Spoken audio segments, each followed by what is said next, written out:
اللہ وبرکاتہ۔ بسم اللہ الرحمن الرحیم۔ قرآن حکیم کے 24ویں پارے کی تفسیر کا خلاصہ پیش کیا جا رہا ہے۔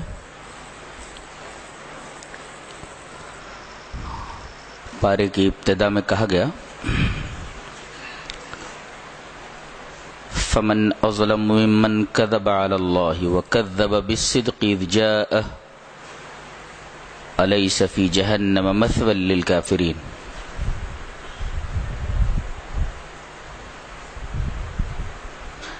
ایک ہوتا ہے ظالم اور ایک ہوتا ہے اظلم، بہت بڑا ظالم۔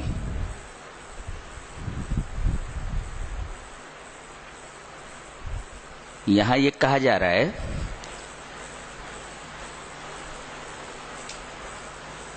کہ یہ لوگ اللہ پر جھوٹ باندھ رہے ہیں،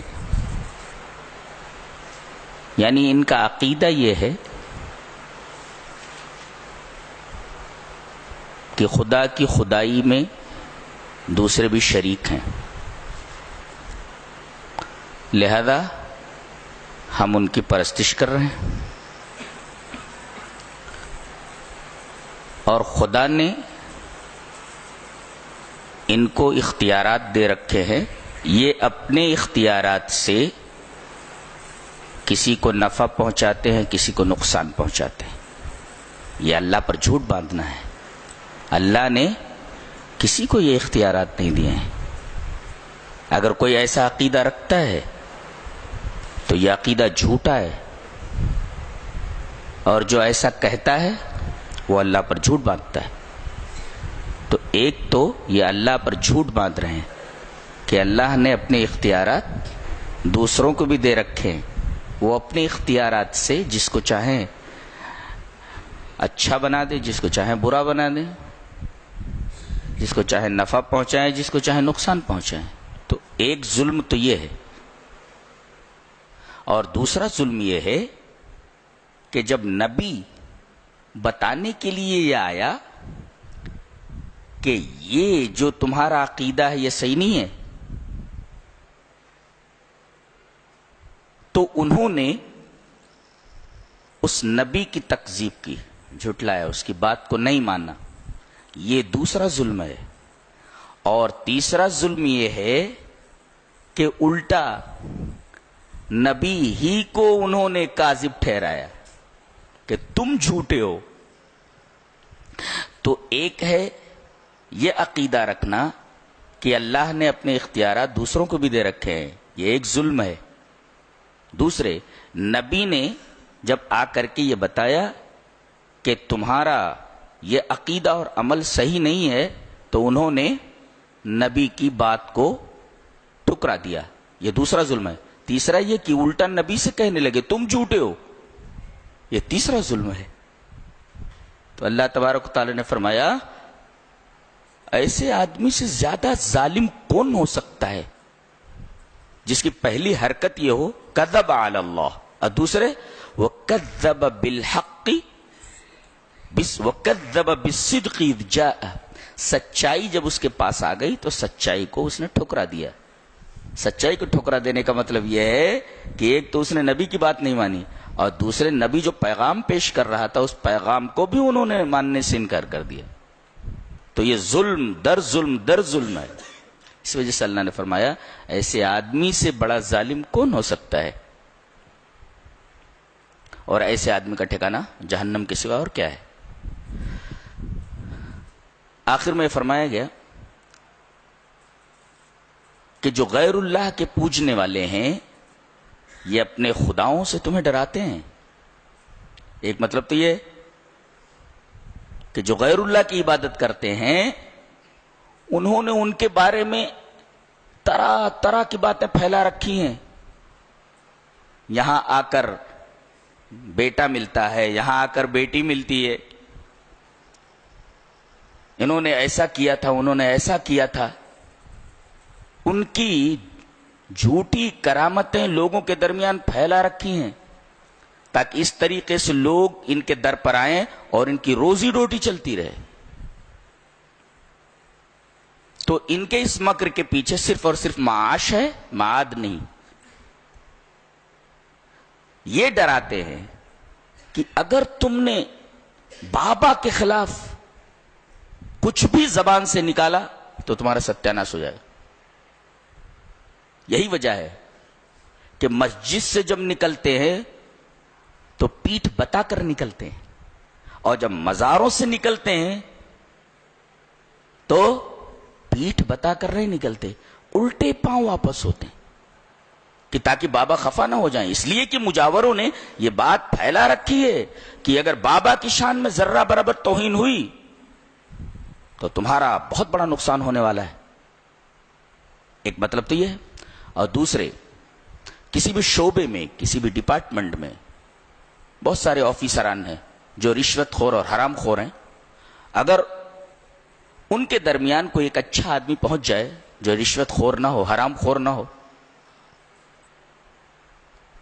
تو وہ لوگ اس کے اوپر دباؤ ڈالتے کہ اگر تم اس حرام کاری میں ملوث نہیں ہوگے تو آفیسران تم سے ناراض ہو جائیں گے اور تمہیں اس شعبے سے نکال دیا جائے گا. اب جواب دیا جا رہا ہے الیس اللہ بکاف عبدہ، پہلے کہا گیا وَيُخَوِّفُونَكَ مِن دُونِي، یہ اللہ کے علاوہ سے تم کو ڈرا رہے ہیں کہ اگر تم ان کی بات نہیں مانو گے تو تم اپنی نوکری سے ہاتھ دھو بیٹھو گے، یا بابا کی تعظیم نہیں کرو گے، ان کے بارے میں ہمارا بنایا ہوا عقیدہ نہیں اختیار کرو گے تو تمہارا حال بگاڑ دیں گے اور تم کو نقصان پہنچائیں گے. اللہ نے فرمایا الیس اللہ بکاف عبدہ، کیا اللہ اپنے بندے کے لیے کافی نہیں؟ اگر نوکری جا رہی ہے تو نوکری پر لات مار دو، نوکری کو خیر بات کہہ دو، مگر تم حرام کام میں ملوث مت ہو، اللہ تمہارے لیے کافی ہے. اس سے بہترین روزی کا انتظام وہ تمہارے لیے کرنے کے لیے تیار ہے.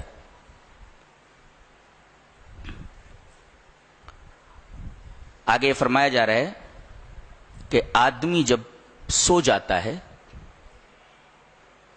تو اس کے بدن سے کون سی چیز ایسی نکل جاتی ہے جس کی وجہ سے اس کا فہم، اس کا ادراک، اس کا شعور، اس کے احساسات سو جاتے ہیں؟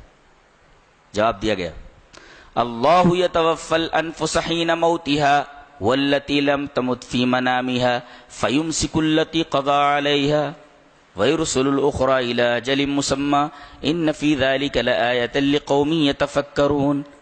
ابن عباس کی تفسیر یہ ہے کہ انسان کے بدن میں دو طریقے کے نفس ہیں، ایک نفس حیات اور ایک نفس تمییز. نفس حیات جس کو ہم جان کہتے ہیں، جان، وہ انسان کے بدن میں رہتی ہے. نفس التمییز اللہ تبارک و تعالی نیند میں نکال لیتا ہے.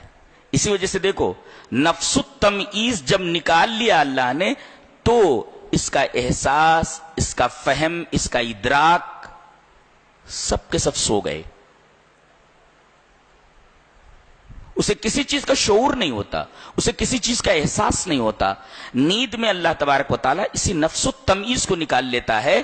نفس الحیات جس سے زندگی قائم رہتی ہے وہ باقی رکھتا ہے. اسی وجہ سے اس کی سانسیں چلتی رہتی ہیں، کروٹ بدلتا رہتا ہے. یہ اس بات کی دلیل ہے کہ نفس الحیات موجود ہے. شعور اور ادراک اور احساس جو سو گئے ہیں یہ نفس التمییز کے نکل جانے کی وجہ سے ہوا ہے. اس میں اس سوال کا جواب ہے کہ آخر نیند میں شعور کہاں چلا جاتا ہے، اس کا جواب کسی کے پاس نہیں ہے. قرآن حکیم نے یہ جواب دیا کہ اللہ تبارک و تعالی اپنے قبضے میں لے لیتا ہے. یہ جواب ہے اس کا. نیند میں انسان کا شعور کہاں چلا جاتا ہے یہ سوال ہے. بتایا گیا کہ اللہ اسے اپنے قبضے میں لے لیتا، فیمسک، اسے اپنے قبضے میں لے لیتا، روک لیتا ہے، کھینچ لیتا ہے اس کو. شعور کہاں چلا جاتا ہے نیند میں؟ اللہ اسے قبض کر لیتا ہے. نفس حیات جس کو جان کہتے ہیں وہ اس کے اندر موجود رہتی ہے. یہ حضرت ابن عباس رضی اللہ تعالیٰ عنہما کی تفسیر ہے. بعض لوگوں نے تفسیر اس طرح کی ہے کہ انسان کے بدن میں دو طریقے کی روحیں ہیں، 2 kinds of soul، 2 قسم کی روحیں ہیں، ایک روح حیوانی اور ایک روح حقیقی۔ روح حقیقی جس سے آدمی زندہ رہتا ہے، اور روح حقیقی اسی نفس التمیز کو کہتے ہیں، اور روح حیوانی جس سے انسان زندہ رہتا ہے، یہ روح حیوانی۔ اللہ تبارک و تعالی نیند میں روح حیوانی کو باقی رکھتا ہے اور روح حقیقی کو نکال لیتا ہے۔ یہی وجہ ہے کہ کبھی کبھی انسان خواب میں دیکھتا ہے کہ وہ فلاں آدمی سے ملا ہے، اسی طریقے سے فلاں گاؤں میں چلا گیا ہے، در حقیقت یہ اسی روح حقیقی کے احوال ہیں جو نکلنے کے بعد وہ دیکھتی ہے۔ تو اللہ تبارک و تعالیٰ روح حیوانی کو باقی رکھتا ہے جس کی وجہ سے وہ زندہ رہتا ہے، اور روح حقیقی کو نکال لیتا ہے، اور وہ ادھر ادھر جب سیر کرتی ہے تو جو کچھ دیکھتی ہے اسی کو ہم خواب کہتے ہیں، اسی کو ہم ڈریم کہتے ہیں۔ گویا کہ قرآن حکیم نے بتایا کہ واٹ از ڈریم، خواب کیا ہے وہ بتایا۔ تو اللہ تبارک و تعالیٰ کس چیز کو نکال لیتا ہے؟ روح حقیقی کو نکال لیتا ہے، روح حیوانی موجود رہتی ہے۔ نفس التمیز کو نکال لیتا ہے، نفس الحیات موجود رہتا ہے۔ اور جب انسان مرتا ہے تو دونوں کو نکال لیتا ہے، نفس الحیات کو بھی اور نفس التمیز کو بھی۔ کبھی کبھی ایسا ہوتا ہے کہ جان پہلے نکلتی ہے، نفس الحیات پہلے نکلتا ہے، بعد میں نفس التمیز نکلتا ہے۔ کبھی کبھی ایسا ہوتا ہے نفس التمیز پہلے نکلتا ہے اور نفس الحیات بعد میں نکلتا ہے، اور کبھی کبھی دونوں کو ایک ساتھ اللہ نکالتا ہے، اور جب دونوں ایک ساتھ نکلتے ہیں تو اسی کو سکرات کا عالم کہتے ہیں، بہت تکلیف ہوتی ہے۔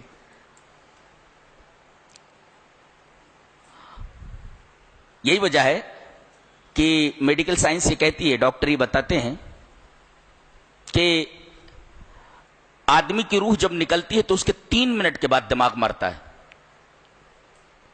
آدمی کی روح جب نکل جاتی ہے تو اس کے 3 منٹ بعد اس کا دماغ مرتا ہے۔ اس کا مطلب ایک روح نکل گئی، ایک روح ابھی ہے جو بعد میں نکلی ہے۔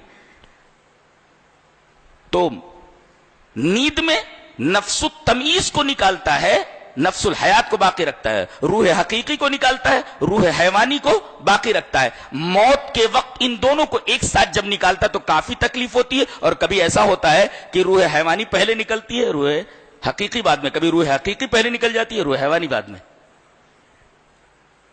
اسی آیت کریمہ کو پڑھ کر کے ایک سائنسداں مسلمان ہو گیا تھا، اس لیے کہ بہت بڑی حقیقت اس آیت کریمہ کے اندر بیان کی گئی ہے، اور ایک انتہائی کمپلیکیٹڈ مسئلے کا سولوشن دیا گیا ہے جو فہم انسانی سے بالاتر ہے، جسے انسان لیب میں لے جا کر کے ثابت نہیں کر سکتا، اسے قرآن حکیم کی اس آیت نے حل فرمایا ہے۔ آگے یہ بتایا جا رہا ہے کہ مشرک کو اور موحد کو کیسے پہچانا جائے، کہ یہ مشرک ہے اور یہ موحد ہے، یہ صرف اللہ کی عبادت کرتا ہے اور یہ اللہ کی عبادت میں کسی کو شریک کرتا ہے۔ تو مشرک اور موحد کو پہچاننا، اس کی کوئی علامت ہے؟ کس طرح پہچانا جائے بتایا گیا۔ وَإِذَا ذُكِرَ اللَّهُ وَحْدَهُ اشْمَأَزَّتْ قُلُوبُ الَّذِينَ لَا يُؤْمِنُونَ بِالْآخِرَةِ وَإِذَا ذُكِرَ الَّذِينَ مِن دُونِهِ إِذَا هُمْ يَسْتَبْشِرُونَ، کہ جب صرف اللہ کی تعریف کی جاتی ہے، اللہ کا ذکر ہوتا ہے، تو ان کے چہرے پر 12 بجے رہتے ہیں، کیا بیان ہو رہا، ٹھیک ہے، آسمان بنایا اس نے، زمین بنائی اس نے، سمندر بنایا اس نے، بنایا، چہرے پر 12 بجے رہتے۔ لیکن جیسے ہی کسی پیر کا تذکرہ آیا، ہوا میں اڑ رہے، ہوا میں اڑ رہے تھے، باچیں کھل گئیں۔ تو جب اللہ تبارک و تعالیٰ کی توحید کا تذکرہ ہوتا ہے تب تو چپ چاپ بیٹھے رہتے ہیں، ان کے چہرے پر کسی قسم کا کوئی ایکسپریشن، کوئی تاثر، خوشگوار تاثر نہیں دکھتا ہے۔ لیکن جیسے ہی ان کے فرضی باباؤں کی فرضی کرامتوں کا ذکر ہوتا ہے تو فوراً نعرے بازیاں شروع ہو جاتی ہیں اور ان کی باچھیں کھل جاتی ہیں، ان کے چہرے کھل اٹھتے ہیں۔ یہ پہچان ہے مشرکین کی۔ اور اگر اس کے برعکس دیکھو کہ اللہ کی توحید بیان کی جا رہی ہو تو آدمی کا چہرہ کھل اٹھتا ہو، اس کی روح اللہ کی محبت سے سرشار ہو جاتی ہو، جس کا اثر اس کے چہرے سے ظاہر ہو رہا ہو، سمجھو کہ اللہ تبارک و تعالی کا عبادت گزار ہے اور یہ موحد ہے۔ یہ مومن اور مشرک، موحد اور مشرک کے درمیان فرق بتایا گیا کہ علامت دیکھ لو، اگر اس طریقے کی علامت کہیں پائی جائے تو سمجھو وہ مشرک ہے اور اس کے مقابل میں موحد ہے۔ ایسے ہی رسول اور رسول کے غیر کا معاملہ ہے۔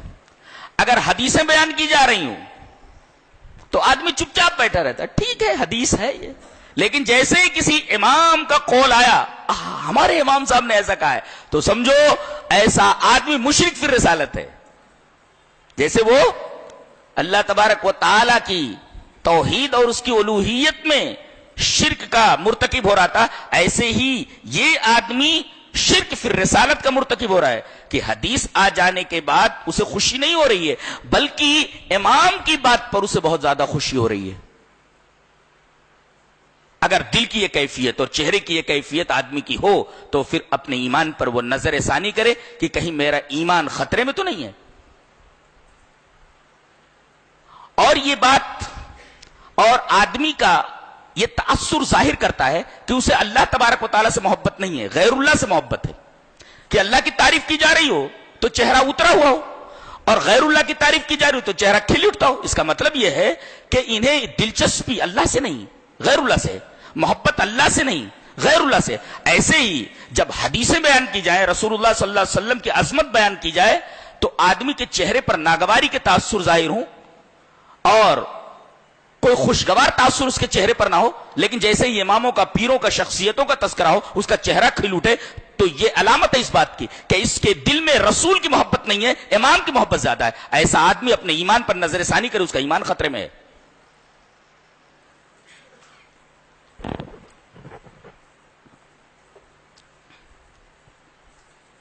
آگے ارشاد فرمایا گیا کہ انسان کو جب ہم کوئی تکلیف پہنچاتے ہیں تو لمبی لمبی دعائیں کرتا ہے۔ فَإِذَا مَسَّ الْإِنسَانَ ضُرٌّ دَعَانَا حَتَّى ثُمَّ إِذَا خَوَّلْنَاهُ نِعْمَةً مِنَّا قَالَ إِنَّمَا أُوتِيتُهُ عَلَى عِلْمٍ بَلْ هِيَ فِتْنَةٌ وَلَكِنَّ أَكْثَرَهُمْ لَا يَعْلَمُونَ۔ اللہ تبارک و تعالیٰ نے بڑی پیاری بات فرمائی ہے۔ کیا فرمایا؟ کہ جب ہم کسی آدمی کو تکلیف پہنچاتے ہیں تو وہ لمبی لمبی دعائیں کرتا ہے، اور جب ہم اسے کوئی نعمت دیتے ہیں تو اس نعمت کو اپنی صلاحیت کا نتیجہ سمجھتا ہے، اپنے علم کا نتیجہ سمجھتا ہے کہ یہ جو نعمت مجھے ملی ہے میری صلاحیت کی بنا پر ملی ہے، میرے علم کی بنا پر ملی ہے۔ اللہ نے فرمایا بل ہی فتنتن، یہ جو نعمت تجھے دی گئی ہے یہ در حقیقت ایک آزمائش ہے۔ یہ آزمائش ہے کہ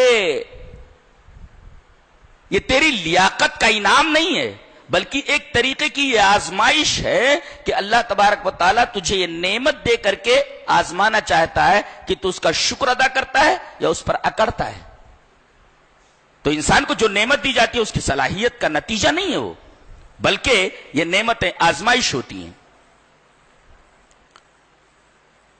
اس کے بعد یہ فرمایا گیا کہ آدمی کتنا بھی گناہ کر لے اللہ کی رحمت سے مایوس نہیں ہونا چاہیے اس کو، پہاڑ کے برابر بھی اس سے گناہ ہو جائیں، یہاں تک کہ مثل زبد البحر، سمندر کی جھاگ کے برابر بھی اگر اس کی گناہ ہو جائیں تب بھی وہ اللہ کی رحمت سے مایوس نہ ہو، اس لیے کہ اللہ کی رحمت لامحدود ہے اور انسان کے گناہ محدود ہیں۔ اگر وہ اللہ کی رحمت سے مایوس ہو جائے تو اس کا مطلب یہ ہوا کہ اس نے اللہ تبارک و تعالیٰ کی رحمت کا غلط اندازہ لگایا ہے کہ اللہ کی رحمت سکڑی ہوئی ہے، میرے گناہ بہت زیادہ ہیں، اللہ تبارک و تعالیٰ کی رحمت اسے ڈھانک نہیں سکتی۔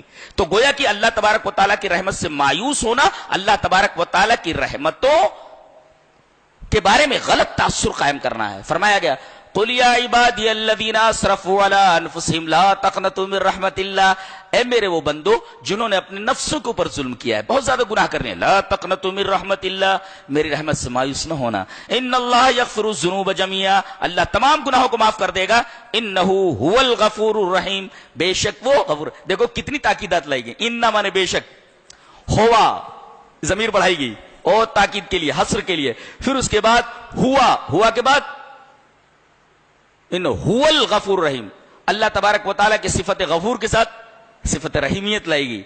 یعنی اللہ تبارک و تعالیٰ بہت ہی رحیم ہے اور وہ تمہیں بخش دے گا. لیکن ایک شرط ہے، کیا؟ توبہ کرنے کے بعد عمل صالح. جس موڑ پر تم ٹھہر جاؤ کہ اب یہاں سے تمہیں پلٹنا ہے، تو پچھلے جتنے بھی گناہ ہیں چاہے وہ سمندر کی جھاگ کے برابر ہوں، اللہ سے توبہ کر لو، سب کے سب معاف ہو جائیں گے. وہاں سے ٹرن لے لو، اب دوبارہ پیٹ پھیر کر اس طرف مت دیکھنا. اللہ فرما رہا ہے انابت ہونی چاہیے، میری طرف توجہ ہونی چاہیے، اب پیچھے مڑ کر کے نہیں دیکھنا ہے. وَأَنِيبُوا إِلَىٰ رَبِّكُمْ وَأَسْلِمُوا لَهُ. دو شرطیں ہیں، ایک تو توبہ، میری طرف انابت، اور دوسرے نیک اعمال. اب نیک اعمال کرتے رہو توبہ کرنے کے بعد، پھر وہی حرکت ریپیٹ مت کرنا. تو اگر سمندر کے جھاگ کے برابر بھی تمہارے گناہ ہوں تو معاف کر دیے جائیں گے. یہ آیت کریمہ گنہگاروں کے لیے بہت بڑی تسلی ہے. اب چونکہ گناہ کے معاف کرنے کا تذکرہ آیا تو پتہ یہ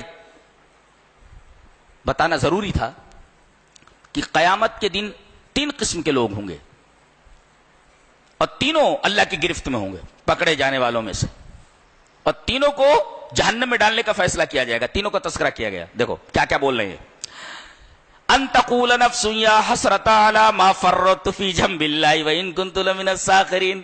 پچھتائے گا، یا حسرتا، حسرت ہوگی اس کو، ہائے افسوس میں نے کوتاہی نہ کی ہوتی اللہ تبارک و تعالیٰ کے معاملے میں. اللہ نے جو چیزیں فرض کی تھی ان کی ادائیگی کرتا، جن چیزوں کے کرنے کا حکم دیا تھا اس میں کوتاہی نہ کرتا. کاش میں اللہ اور اس کے رسول کی اطاعت کا پابند ہوتا، میں نے اس سے غفلت کر کے بہت بڑی مصیبت مول لے لی ہے.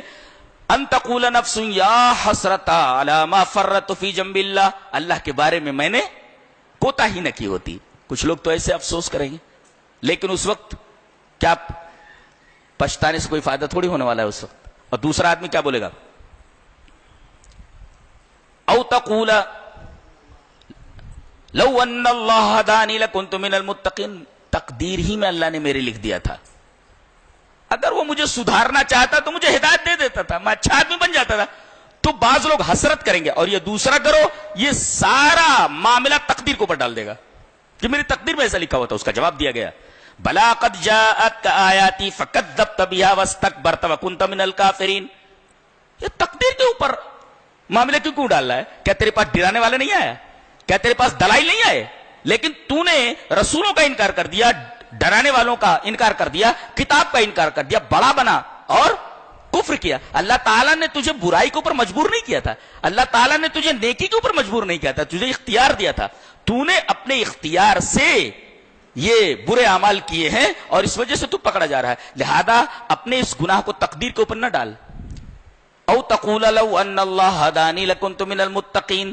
اگر میں اچھی تقدیر والا ہوتا، میری تقدیر اچھی ہوتی تو میں اچھا آدمی ہوتا. سارا معاملہ تقدیر پر ڈال کر کے خاموش ہو جائے گا. اور ایک تیسرا آدمی ہوگا، وہ بولے گا او تقول حین ترى العذاب، حین ترى العذاب لو ان لی کرۃ فاکون من المحسنین. کاش مجھے دنیا میں ایک دفعہ اور بھیج دیا جاتا تو پھر میں نیکی کر کے آتا تو مجھے جنت ملتی تھی. دیکھ رہے ہیں آپ، یہ 3 قسم کے لوگ ہیں. یہ یہاں بتا دیا گیا کہ ان تینوں گروہوں میں سے کسی میں شامل مت ہونا. یہ 3 گروہ قیامت کے میدان میں ہوں گے اور یہ 3 طریقے کی باتیں کریں گے. اس کے بعد ایک بڑی پیاری بات کہی جا رہی ہے، بہت ہی عجیب و غریب آیت ہے، چھوٹی سی ہے مگر اس کے اندر معانی کا ایک دریا ہے. دیکھو، اللہ خالق کل شیء، اللہ ہر چیز کا پیدا کرنے والا ہے. سوال یہ ہے کہ حضرت عیسیٰ علیہ السلام اللہ کے بیٹے، حضرت مریم اللہ کی بیوی. اچھا، سوال یہ ہے کہ یہ دونوں اللہ کی مخلوق ہے یا نہیں؟ کہا جا رہا ہے ہر چیز کا پیدا کرنے والا ہے.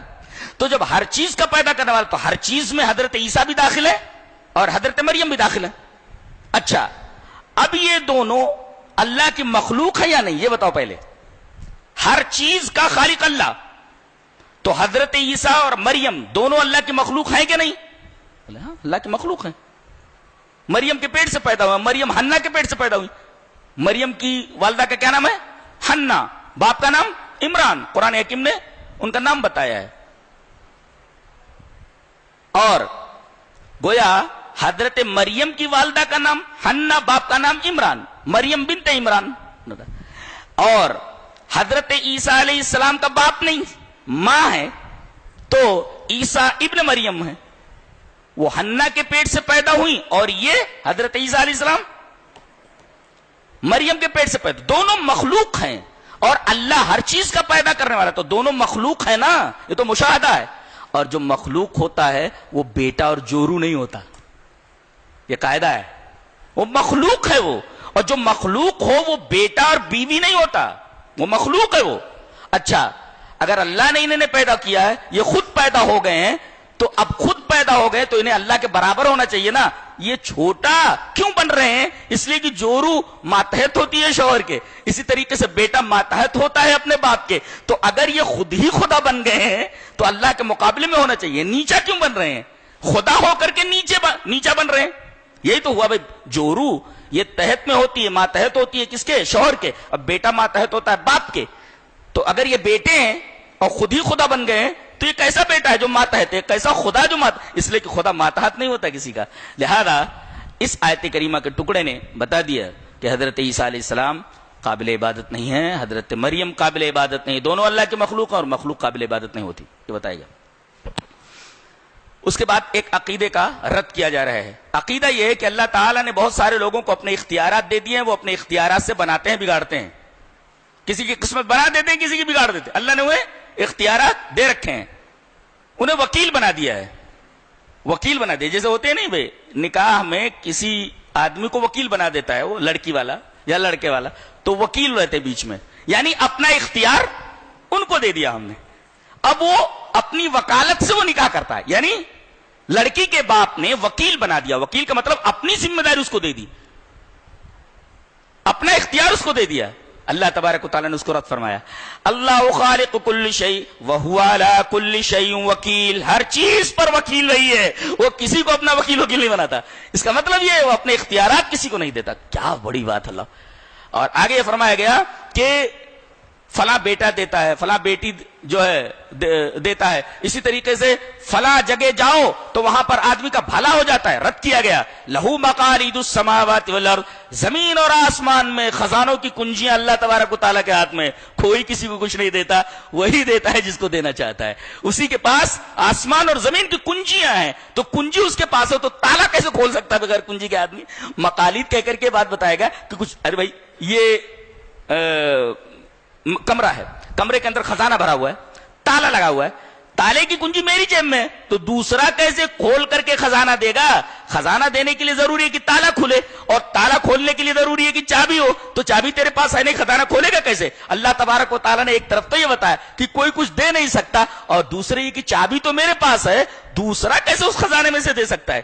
اگر کوئی یہ کہے کہ اللہ کے علاوہ بیٹا بیٹی یا روزی کوئی دوسرا دیتا ہے، اس کا مطلب یہ ہے کہ اس کے پاس بھی چابی ہے، اور چابی ہونے کا مطلب یہ ہے کہ وہ اللہ کا شریک ہو گیا، جبکہ اللہ فرماتا لہو، لہو پہلے ظرف کو مقدم کر دیا گیا یہ بتانے کے لیے اسی کے پاس آسمان اور زمین کی کنجیاں ہیں، اسی کے پاس، اس کے علاوہ کسی کے پاس۔ اب خزانہ کچھ بھی، بیٹا بیٹی دولت صحت ساری چیزیں خزانے میں آ گئی، اور سارے خزانوں کی کنجیاں اللہ کے ہاتھ میں، اللہ ہی کے ہاتھ میں۔ لہو یعنی ظرف کو مقدم کر دیا جاتا ہے، جب عربی کا قاعدہ ہے تو تخصیص پیدا ہو جاتی ہے، اسی کے پاس ہے غیب کی کنجیاں، آسمان اور زمین کی کنجیاں، کوئی کسی کو کچھ نہیں دیتا سوائے اس کے۔ کیا شاندار بات کہی اللہ۔ آگے فرمایا گیا جو آدمی شرک کرے وہ جاہل، اور جو شرک کی طرف بلائے وہ بھی جاہل ہے۔ اور تیسری بات یہ فرمائی گئی جو شرک کرے اس کا کوئی بھی عمل معتبر نہیں ہوتا، جب تک آدمی شرک کرتا ہے اس کا کوئی بھی نیک عمل اللہ کی نگاہ میں مقبول نہیں ہوتا۔ گویا توحید ایک ایسا عمل ہے کہ اگر آدمی چھوٹا سا بھی عمل کر لے تو اللہ کی نگاہ میں بڑا ہو جاتا ہے، اور اگر آدمی مشرک ہے تو بڑے سے بڑا نیکی کا کام بظاہر نظر آئے کرے تو اللہ کی نگاہ میں ایک کوڑی کی حقیقت نہیں رکھتا۔ اس سے پتہ یہ چلا کہ شرک سب سے بڑا پاپ ہے اور توحید سب سے بڑی نیکی، اس سے بڑی نیکی کوئی نہیں اور شرک سے بڑا پاپ کوئی نہیں۔ یہی وجہ ہے کہ مشرک کو اللہ کبھی نہیں بخشے گا، توحید والا کتنا بھی گنہگار ہو، لات جوتے کھا کر کے ایک دفعہ اسے جنت میں چل کھلے والے لات میں چل اندر چل۔ اللہ تبارک و تعالیٰ نے اپنے رسول کے ذریعے ایک بات پہنچائی ہے کہ اللہ تبارک و تعالی ایک بندے کو آخر میں جہنم سے نکالے گا. جل کر کوئلہ ہو چکا ہوگا, وہ باہر نکلے گا ایک دم کالا ہو گیا ہوگا, جل جل کر کے بھن گیا, اور باہر نکالے گا اللہ اس کو. توحید والا ہوگا, توحید ہوگی اس کے دل میں, نکلے گا نکل آئے, لیکن پورا جسم کالا ہوگا, جل کر کوئلہ ہو چکا ہوگا. اللہ تبارک و تعالیٰ اسے ایک نہر میں غسل دے گا, پھر پہلی حالت میں ہو جائے گا, اچھا خاصا ہو جاتا. اللہ کہے گا کھڑا رہیں, بہت دنوں تک کھڑا رہے گا. سامنے اسے ایک پیڑ نظر آئے گا, کہے گا کہ اے اللہ میں اس پیڑ کے نیچے چلا جاؤں. اللہ فرمائے گا کہ پھر اس کے بعد تو کوئی مطالبہ نہیں کرے گا نا. نہیں, ٹھیک ہے چلا جا. وہ پیڑ کے نیچے آ جائے گا, پیڑ کے نیچے کھڑا رہے گا. وہاں سے جنت کا گیٹ نظر آئے گا اسے, کہے گا کہ اللہ جنت کے گیٹ کے پاس چلا جاؤں. اللہ فرمائے گا اس کے بعد تو کچھ نہیں مانگے گا نا, کہ نہیں, ٹھیک ہے چلا جا. وہ جنت کے گیٹ کے پاس پہنچ جائے گا, بہت دنوں تک کھڑا رہے گا, کھڑا رہے گا, کھڑا رہے گا. اس کے بعد کہے گا کہ اے اللہ ایک پیر جنت میں ڈال لوں. اللہ فرمائے گا ڈال لے. ایک پیر ڈال لیا, اللہ کہے گا چلا جا جنت میں. پھر اللہ کے بارے میں اللہ کے رسول نے فرمایا اللہ کو ہنسی آ جائے گی. اس کا مطلب اللہ ہنستا بھی ہے, اللہ مسکراتا بھی ہے. پتہ نہیں کس انداز سے مسکراتا ہے, کیسے ہنستا ہے معلوم نہیں, اپنی صفت اپنے ذات کے اعتبار سے. تو اللہ بہت مہربان ہے. بہت. تو توحید اتنی بڑی نیکی ہے کہ ایک دن اسے جہنم سے نکلنا ہی اگر جہنم میں ڈال دیا گیا. اور شرک اتنا بڑا پاپ ہے کہ اللہ تبارک و تعالیٰ اسے کبھی بھی جہنم سے نہیں نکالے گا. اور شرک کرنے والا جاہل, شرک کی طرف بلانے والا بھی جاہل, اور جس نے شرک کر لیا اس کے سارے اعمال اکارت. فرمایا گیا افغیر اللہ تامرونی اعبد ایھا الجاہلون, کیا اللہ کے علاوہ کی طرف تم مجھے بلاتے ہو کہ میں ان کی عبادت کروں؟ اے جاہلو, اس کا مطلب غیر اللہ کی عبادت کی طرف دعوت دینا سب سے بڑی جہالت ہے. تو جو کر رہا ہے تو سب سے بڑا جاہل ہے. مشرک سب سے بڑا جاہل ہوتا ہے, سب سے بڑا جاہل ہوتا ہے. اور ایک بات اور یاد رکھو, شرک اپنے ساتھ انتہائی گندگیاں لے کر کے آتا ہے. انما المشرکون نجس, گندگیاں لے کر کے آتا ہے. گلبرگہ میں ایک درگاہ توتے شاہ ہے, کوئی توتے شاہ کی درگاہ ہے اندر. اب وہاں وہ شکر رکھ کر کے وہ توتلے جو بچے ہوتے ہیں ان کو چٹاتے ہیں. کتنی گندگی ہوتی ہے وہاں, کوئی صاف کرنے والا نہیں, کوئی کچھ نہیں, بس ایسے ادھر ادھر کر کے تھوڑا شکر ڈالتے تو بچے سے چٹوا دیتے. یعنی شرک اپنے ساتھ کتنی گندگیاں لاتا ہے. یہ آدمی مشرک ہو جائے تو پورا گندا ہو جاتا ہے. انما المشرکون نجس, اتنی خطرناک چیز ہے, آدمی کی روح گندی ہو جاتی ہے پوری کی پوری. تو سب سے بڑا جاہل کون؟ مشرک. اور اس کی طرف بلانے والا بھی جاہل, شرک کرنے والا تو جاہل ہے ہی, اس کی طرف بلانے والا بھی جاہل. اور فرمائے گا وَلَقَدْ أُوحِيَ إِلَيْكَ وَإِلَى الَّذِينَ مِنْ قَبْلِكَ لَئِنْ أَشْرَكْتَ لَيَحْبَطَنَّ عَمَلُكَ. اے ہمارے حبیب, آپ سے پہلے اور آپ کے اوپر بھی وحی کی جا رہی ہے. اس سے پہلے بھی لوگوں کے اوپر وحی کی گئی تھی, جو انبیاء آئے سب سے یہی کہا گیا تھا کہ اگر شرک کرو گے تو کوئی بھی عمل معتبر نہیں ہوگا. اور اے ہمارے حبیب, تمام انبیاء سے افضل آپ ہیں, لیکن اب آپ بھی اگر بفرض محال شرک کریں گے تو آپ کے بھی سارے اعمال ضائع ہو جائیں گے. آگے فرمایا گیا جب جہنمی گروہ در گروہ, ایک آدمی جہنم میں نہیں جائے گا, جس ٹائپ کے لوگ ہوں گے ان کا ایک سردار ہوگا اور اس کے ساتھ اس کے مقتدی ہوں گے, جیسا امام ویسے مقتدی. یہ پورا گروہ جہنم کے دروازے پر پہنچے گا. جہنم کا دروازہ کھلا ہوا ہوگا, آ جاؤ آ جاؤ آ جاؤ, کھولنے کی ضرورت نہیں ہے, کھلا ہوا ہوگا. یوں فرمائے گا وَسِيقَ الَّذِينَ كَفَرُوا إِلَى جَهَنَّمَ زُمَرًا حَتَّى إِذَا جَاءُوهَا فُتِحَتْ أَبْوَابُهَا, آلریڈی کھلا ہوا ہوگا. اور جنتی جب پہنچیں گے جنت کے دروازے پر, وَسِيقَ الَّذِينَ اتَّقَوْا إِلَى الْجَنَّةِ زُمَرًا حَتَّى إِذَا جَاءُوهَا وَفُتِحَتْ, واو لایا گیا ہے, دروازہ بند ہوگا, کس کو انٹری دی جائے کس کو نہیں. جنت کے اندر نہیں دیکھ سکتے, یہاں سے تو دکھائی دے گا جہنم کیا بھڑک رہی ہے, پہلے سے ڈر جائیں گے داخل ہونے سے پہلے, لیکن جنت کا دروازہ بند ہوگا. جب تک داخل نہیں ہو جاتے جنت کی نعمتیں نہیں دکھائی دیں گی. دروازہ کو, اچھا دروازہ کھل رہا ہے, ایسے پردہ اٹھ رہا ہے, اب سارے لوگ داخل ہو رہے ہیں اندر. اسی وجہ سے وہاں جب کہا گیا تو واو نہیں ہے بیچ میں, فصل نہیں ہے واو کی. اور یہاں کہا گیا دیکھو کیسے وسیق الذین کفروا الی جہنم زمرا حتی اذا جاؤوها فتحت ابوابها. واو نہیں ہے یہاں, دروازہ آلریڈی کھلا ہوا ہے. اچھا یہاں وسیق الذین اتقوا ربهم الی الجنۃ زمرا حتی اذا جاؤوها وفتحت ابوابها. اس کا مطلب دروازہ بند ہے, پہنچنے کے بعد کھولا جائے گا. کس کو انٹری دی جائے گی, اس کو نہیں. اللہ, کون پہلے جائے گا, کون اس کے بعد جائے گا, کون اس کے بعد جائے گا, کون اس کے بعد جائے گا, ایسے دروازہ بند رہے گا. بعد ہو اللہ تبارک و تعالیٰ کی کچھ صفتیں بیان ہو رہی ہیں تاکہ آدمی ان صفتوں کا تصور کر کے اپنی زندگی کے اندر تبدیلیاں لائے. فرمایا گیا تنزیل الکتاب من اللہ العزیز العلیم غافر الذنب, عزیز العلیم, عزیز علیم, غافر الذنب وقابل التوب شدید العقاب ذی الطول لا الہ الا هو الیہ المصیر. کتنا 7 صفتیں بیان کی گئی. کیا فرمایا گیا, عزیز بہت ہی غالب ہے وہ, اس کی پکڑ سے کوئی نہیں بچ سکتا, بھاگ نہیں سکتا کوئی مجرم. ہاں کوئی بھاگنا چاہے کہ میں نکل لوں, ہاں نہیں نکل سکتے. عزیز ہے وہ, غالب ہے, اس کی پکڑ سے کوئی نہیں بچ سکتا,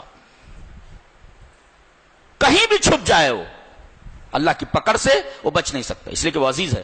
علیم, اسے علم ہے کہ کہاں چھپا ہوا ہے وہ, اسے کسی کو بھیج کر پتہ لگانے کی ضرورت نہیں, اسے علم ہے کہ کہاں ہے وہ. غافر الذنب, ہاں گناہ ہو جائے, غلطی ہو جائے, اللہ معاف کر دیتا ہے. وقابل التوب, اگر توبہ کرتا ہے آدمی تو اللہ اسے قبول کرتا ہے, بندے کو برحم کرتا ہے. شدید العقاب, اور جو سرکش ہو جاتے ہیں ان کو پکڑتا ضرور ہے, سزا ضرور دیتا ہے. غلطیوں کو معاف کرتا ہے, سرکشی کرنے والے کو سزا دیتا ہے. اس وجہ سے کہا گیا کہ غلطیوں پر سرکشی کا اضافہ نہ کرو, اس لیے کہ اللہ کیا غلطی قابل معافی ہے, سرکشی قابل معافی نہیں. آدم نے غلطی کی تھی, معاف کر دیا گیا. شیطان نے سرکشی کی تھی, رات درگاہ کر دیا گیا. تو شدید العقاب, سرکش کو پکڑ لیا جاتا ہے. ذی الطول, سخاوت والا ہے. دنیا کو جو کچھ مل رہا ہے, کائنات کے ذرے کو جو کچھ مل رہا ہے, سب اسی کا عطیہ ہے, سب اسی کا فیض ہے. اور میں تو یہ کہتا ہوں اگر دنیا کی کسی شے کے اوپر سے اللہ تبارک تعالیٰ کی سخاوت اور اس کے فیض اور اس کی رحمت کا سایہ ایک سیکنڈ کے لیے ہٹ جائے تو اگلے لمحے اس شے کی بقا کی گارنٹی نہیں دی جا سکتی. یعنی جو موجود ہے, جو کچھ مل رہا ہے, سب اس وجہ سے کہ اللہ ذی الطول ہے, اس کا دست سخاوت, دست فیضان دراز ہے. کائنات اس کے فیض کی بارش میں ڈوبی ہوئی ہے, اگر وہ اپنا دست فیض ہٹا لے تو پوری کی پوری کائنات تباہ ہو جائے. لا الہ, اب جب سب کچھ یہی کرنے والا ہے تو اس کے علاوہ معبود کون ہو سکتا ہے؟ آخر میں فرمایا گیا عبادت کے لائق تو وہی ہے نا, لا الہ الا ہو الیہ المصیر. اور یہی نہیں رہنا سب کو, ایک دن سب کو چلے جانا ہے. کیسے کیسے لوگ تھے چلے گئے, اب ہم لوگوں کی باری ہے, ہم لوگوں کی باری ہے. تقریباً عمر کے 2 حصے تو ہم لوگوں کے گزر چکے ہیں, تقریباً ہم لوگ آخری حصہ ہے. زندگی کی شام ہو چلی ہے, آدمی کو بہت ڈر جانا چاہیے, اس لیے کہ وہ شام ہو چکی ہے زندگی, سورج ڈوبنے والا ہے. ایک حصہ ہے دن کا, دیکھو طلوع آفتاب سے لے کر آفتاب نصف النہار تک, یہ بچپن ہے. اور یہاں سے جوانی شروع ہوتی ہے, سورج یہاں سے چلا آفتاب نصف النہار سے, دوپہر سے, اور جیسے ہی عصر کا بعد ہوا یہ دوسری شفٹ ختم ہو گئی. اب سورج غروب ہونے کے قریب ہے, یہ تیسرا مرحلہ ہے, اس میں ہم لوگ داخل ہو چکے ہیں, 50 کے باہر ہیں, داخل ہو چکے ہیں. زندگی کی شام ہو چکی ہے, زندگی کی صبح گزر گئی, اسی طرح زندگی کی دوپہر گزر گئی ہے, زندگی کی شام سے گزر رہے ہیں. کبھی بھی موت کا فرشتہ آ سکتے ہیں. فرمایا گیا کہ انسان کا سب سے رابطہ ہے, جنوں سے رابطہ ہے, فرشتوں سے خاص رابطہ ہے. وہ ہمارے ساتھ رہتے ہیں. 2 تو یہی ہیں جو ہمارے برے اور اچھے اعمال لکھ رہے ہیں, یہی ہیں. کچھ نمازوں میں ہمارے ساتھ رہتے ہیں, ان کی شفٹ بدلتی رہتی ہے, فجر کے ٹائم بدل جاتے ہیں, رات والے چلے جاتے, صبح والے آ جاتے, شفٹ بدلتی رہتی فرشتوں کے, ہمارے ساتھ رہتے ہو. اسی وجہ سے کہا گیا کہ گندی چیز کھا کر کے مت آیا کرو, اس لیے کہ اس سے ملائکہ کو تکلیف ہوتی ہے. ملائکہ پیاز کھا کر مت آؤ, کچی لہسن کھا کے مت آؤ, یہاں فرشتے رہتے ہیں, ان کو تکلیف ہوتی ہے. جن چیزوں سے انسانوں کو تکلیف ہوتی ہے انہی چیزوں سے فرشتوں کو تکلیف ہوتی ہے. لہذا ایسی بدبودار چیزیں کھا کر مت آیا کرو. تو ہمارا تعلق ہے فرشتوں کے ساتھ. جو نیک رہتے ہیں فرشتے وہ دعا کرتے ہیں ہمارے لیے. فرمایا گیا کون کون سے فرشتے, اللہ اکبر. کچھ فرشتے اللہ کے عرش کو اٹھائے ہوئے ہیں, یہ 4 ہیں, یہ قیامت کے دن 8 ہو جائیں گے. وَيَحْمِلُ عَرْشَ رَبِّكَ فَوْقَهُمْ يَوْمَئِذٍ ثَمَانِيَةٌ، قیامت کے دن اللہ کے عرش کو 8 فرشتے اٹھائے ہوئے ہوں گے. اس وقت کتنے ہیں؟ 4 فرشتے اٹھائے ہوئے ہوں گے. یہ دعا کرتے تو گویا کہ جو فرشتے عرش کو اٹھائے ہوئے اللہ کے بہت قریب ہے نا. ارے بھائی عرش ہے، عرش کو اٹھائے ہوئے اب اللہ سے بہت قریب ہیں وہ، اور اس کے ارد گرد جو فرشتے ہیں تھوڑا دور ہیں وہ، لیکن وہ بھی قریب ہیں. یہ جو اٹھائے وہ تو بہت قریب ہیں، اس کے ارد گرد ان سے ذرا دور ہیں. اور اس کے بعد اور دیگر جو فرشتے ہیں درجہ بدرجہ، دیکھو اللہ فرمائے گا الذین یحملون العرش ومن حولہ، جو عرش کو اٹھائے ہوئے وہ فرشتے، ومن حولہ، اور اس کے ارد گرد جو فرشتے وہ. الذین یحملون العرش ومن حولہ یسبحون بحمد ربہم، ایک تو اللہ کی تسبیح بیان کرتے ہیں، ویستغفرون للذین آمنوا، ایمان والوں کے لیے وہ بخشش کی دعا کرتے ہیں. ایمان والوں کے لیے کہ اللہ جو تیرے رسول پر ایمان لائے، تیرے اوپر ایمان لائے، انہیں تو بخش دے. صرف ایک آدمی کے لیے دعا نہیں کرتا بلکہ فرشتے ہمارے لیے دعا کرتے. تو ہمیں فرشتوں سے محبت کرنی چاہیے کہ نہیں؟ یستغفرون للذین آمنوا، کیا بولتے ہیں وہ؟ ربنا وسعت کل شیء رحمتا وعلما فاغفر للذین تابوا، اے اللہ تیری رحمت بڑی وسیع ہے، تیرا علم بڑا وسیع ہے، تو فاغفر للذین تابوا، تو جو توبہ کریں انہیں تو معاف کر دے. واتبعوا سبیلک، اور جو تیرے راستے پر چلیں. تیرا راستہ کیا؟ جو تیرے رسول کو دے کر کے تو نے بھیجا ہے، جو تیرے رسول کا راستہ وہی تیرا راستہ. تو تیرے رسول کے راستے پر چلیں، تیرے راستے پر چلیں، ان کو تو معاف کر دے. اس سے پتہ یہ چلا کہ زندگی میں رسول کا طریقہ ہی جنت کی طرف، جنت تک لے جانے والا راستہ ہے. واتبعوا سبیل، یہاں پتہ نہیں یہ صاحب یہ راستہ صحیح ہے، یہ صحیح ہے، یہ صحیح ہے، یہ صحیح ہے. آج کچھ بچے آئے تھے، لگتا ہے انہوں نے کچھ پڑھا وڑھا نہیں ہے، ان کے جملے سے جہالت ٹپک رہی تھی کہ ان لوگوں نے کچھ بھی پڑھا لکھا نہیں ہے، بالکل جاہل ہے. تو آمین نہ بولے آدمی تو کیا نماز نہیں ہوتی؟ یہ چھوٹی پورا قرآن چھوڑ کر کے اسی میں بیچارے لٹکے ہوئے ہیں. یہ لٹکے ہوئے ہیں، بیچ میں لٹکے ہوئے ہیں. پورا قرآن چھوڑ کر کے ان کے مولویوں نے لگا دیا ہے کہ کوئی مولوی آئے ان کا تو جا کر کے خرافات کرتے رہو. اسی خرافات میں ان کی زندگی کٹ رہی ہے. قرآن کی ایک آیت کا ترجمہ پوچھو کہ الحمد میں جو الف لام ہے اس کا کیا مطلب ہے؟ لٹکے ہوئے کچھ نہیں آتا. حمد کس کو بولتے معلوم نہیں. للہ میں لام کائے کے لیے معلوم نہیں. رب العالمین میں رب کا کیا مطلب ہے معلوم نہیں. آمین نہ کہا جائے تو یہ ہے. لٹکے ہوئے بیچارے، کچھ نہیں آتا ان کو. دے ڈونٹ نو اینی تھنگ، کچھ بھی معلوم نہیں ان کو. یہ حال ہے مسلم قوم کا.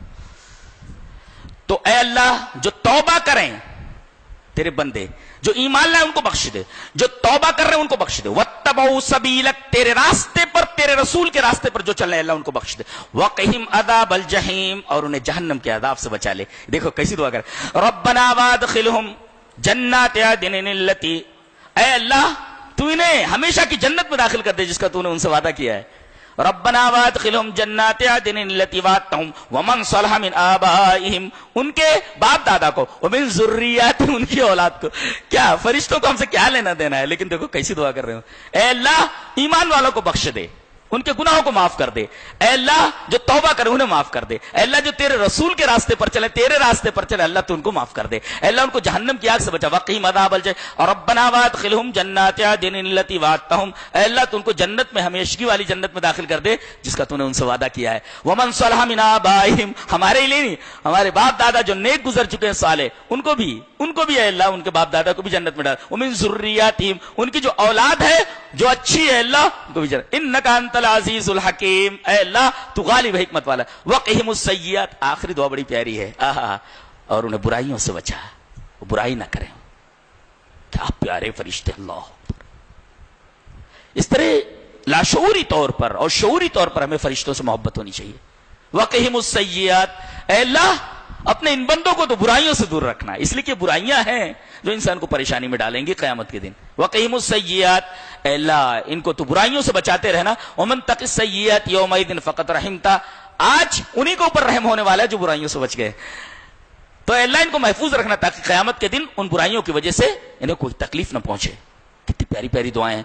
یہ آیت اٹھا کر کے اس میں ترجمہ بار بار دیکھو، اس کا ترجمہ اردو میں یا انگریزی میں بار بار دیکھو کہ فرشتوں کی دعا کتنی دعائیں ہیں، اسے گن لو کتنی دعائیں کر رہے ہیں.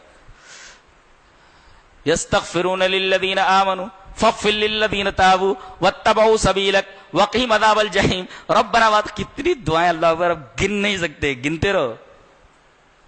ہم لوگ ان کے لیے کیا کرتے ہیں، لیکن ایک دیکھو محبت ہے ان کی ہماری ایمان والوں کے ساتھ. اور یہ رشتہ جانتے ہیں کیسا رشتہ ہے؟ رشتہ بتاؤ ہمارا ان کا رشتہ کیا ہے؟ صرف اور صرف ایمان کا. وہ بھی ایمان لائے ہیں، ہم بھی ایمان لائے. یہ ایمان کا رشتہ ایسا، وہ بھی اللہ کی عبادت کرتے ہیں اور ہم بھی اللہ کی عبادت کرتے ہیں. یہ ایمان باللہ ایمان بالرسول در حقیقت ایک دھاگا ہے جو ہم کو ان سے باندھے ہوئے ہیں. یہ ہے. اگر کوئی پوچھے کہ تم میں اور فرشتوں میں نسبت کیا ہے، کس وجہ سے آپ ان کے لیے، وہ آپ کے لیے دعا کر رہے ہیں، آپ ان کا خیال رکھتے ہیں کہ بھئی ایسی چیز نہ کھا کر آئے کہ ان کو تکلیف ہو، اور وہ آپ کے لیے کیوں دعا کر رہے ہیں؟ کون سی ڈور ہے جو آپ دونوں کو باندھے ہوئے جوڑے ہوئے؟ وہ ایمان کی ڈور ہے، وہ ایمان کا رشتہ ہے، ایمان کا دھاگا ہے جو ایک مومن کو ایک فرشتے سے جوڑے ہوئے ہے. اس لیے کہ وہ بھی ایمان والے ہیں اور ایمان لا کر کے مومن اس لائق بن جاتا ہے کہ فرشتے اس کے لیے دعا کریں. یہ بات انتہائی قابل غور.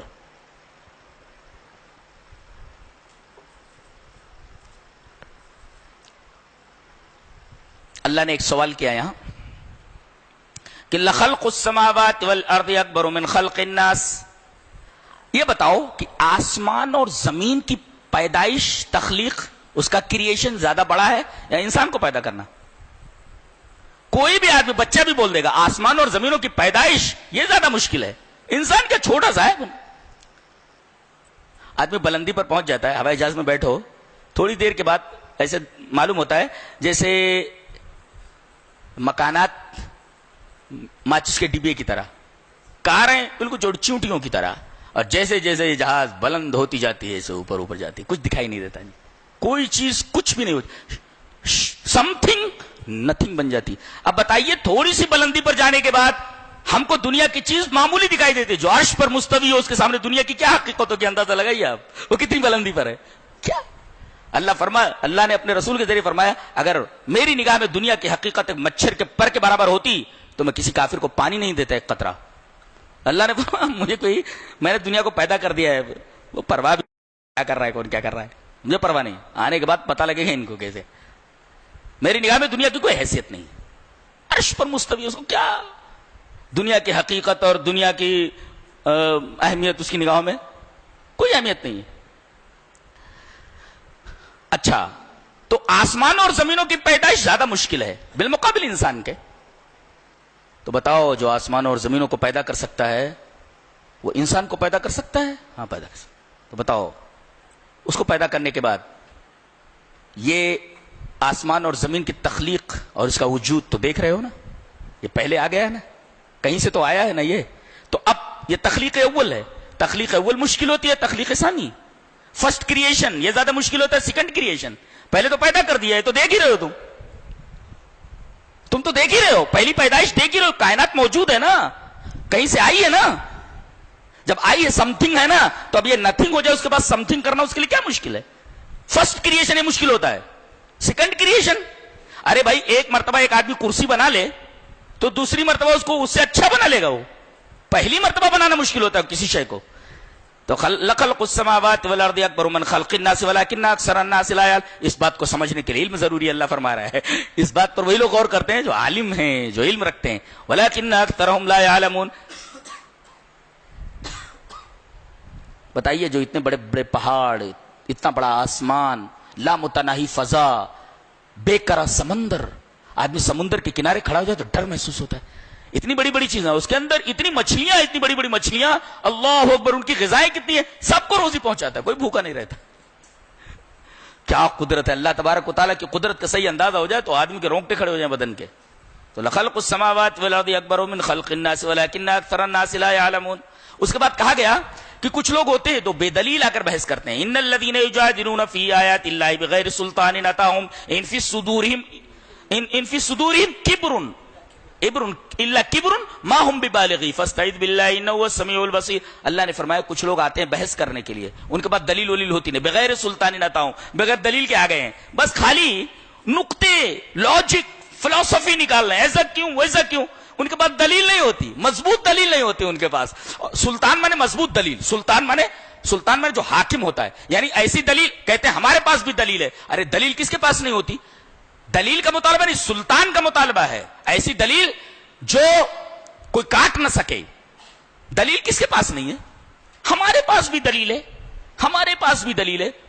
تو ایسے تو غیر مسلم بھی کہتا ہمارے پاس بھی دلیل ہے، عیسائی بھی کہتا ہمارے پاس دلیل ہے، یہودی بھی کہتا ہمارے پاس دلیل ہے. دلیل کس کے پاس نہیں ہے؟ دلیل ایسی ہو جو سامنے والا کاٹ نہ سکے. اسی وجہ سے یہاں دلیل نہ کہا، سلطان کہا گیا. سلطان سب کے اوپر حاوی ہوتا ہے، بادشاہ ہوتا ہے. تو ایسی دلیل جو سلطان کی حیثیت رکھتی ہے، جس کو کاٹا نہ جا سکے، ایسی دلیل لاؤ. تو یہ سلطان کس کے پاس ہے؟ یہ ہمارے پاس ہے. ہمارے پاس سلطان ہے. ہم سے بحث کرو گے؟ تم دلیل لاؤ گے، ہم سلطان لا رہے. سلطان ڈنڈے مار مار کر کے دلیل کو بھگا دے گا، اس لیے کہ وہ غالب ہے. وہ ان الذین یجادلون فی آیات اللہ بغیر سلطان اتاہم. اچھا، سامنے والا مان نہیں رہا ہے، وجہ ان فی صدورہم الا کبر، تکبر کی وجہ سے نہیں مان رہا ہے. اور فرمایا گیا وما ہم ببالغی، اگر تم تکبر کی وجہ سے حق کو نہیں مان رہے ہو، دلیل کو نہیں مان رہے ہو، تو تم حق کا نقصان کیا کر سکتے ہو؟ تمہارا اپنا نقصان ہے. ما ہم ببالغی، حق کا تم کچھ بھی نہیں بگاڑ سکتے، اپنا ہی نقصان کرو گے تم. ما ہم ببالغی.